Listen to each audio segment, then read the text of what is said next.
Glory be to the Father, and to the Son, and to the Holy Spirit. May His grace and mercy be upon us, weak and sinful, in both worlds, forever and ever. Amen. Receive, Lord, the souls of your servants in tabernacles of light, and make them to dwell in the harbor of blessedness.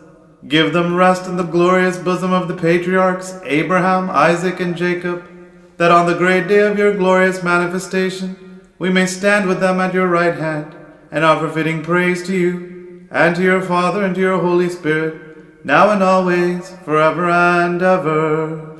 Amen. With the blessed martyrs and confessors who loved you, and with all the saints, O Lord, make memory of our departed ones. Make them stand at your right hand, hallelujah, and grant rest to them. Barak more. Glory be to the Father, Son, and the Holy Spirit, unto the ages of ages and forevermore. Our Savior heard the groan of the departed upon the height of the cross. He hastened to come and break the yoke of death from the necks of those who slept, hallelujah, and comforted them. Lord, have mercy upon us and help us.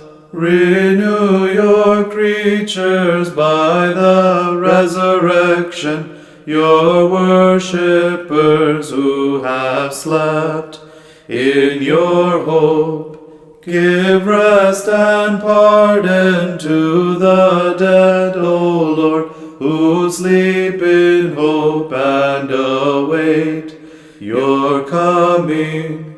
Lord, with Abraham, Isaac, and Jacob, make your servants rest, those who sleep in hope.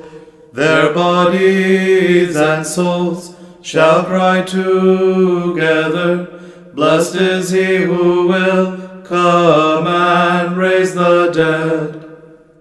Alternatively, the prose can be read. O merciful Lord, renew your creation at the resurrection. Absolve and grant rest to those in the grave, your servants and worshippers who have slept in your hope and await your coming. O heavenly King, multiply forgiveness to the faithful departed, and make them dwell in the bosom of Abraham, Isaac, and Jacob. Glory to Christ, who calls the dead, and they rise without corruption and sing praise. Their bodies and souls shall cry together. Blessed is he who has come and is to come, and will raise the dead. Amen.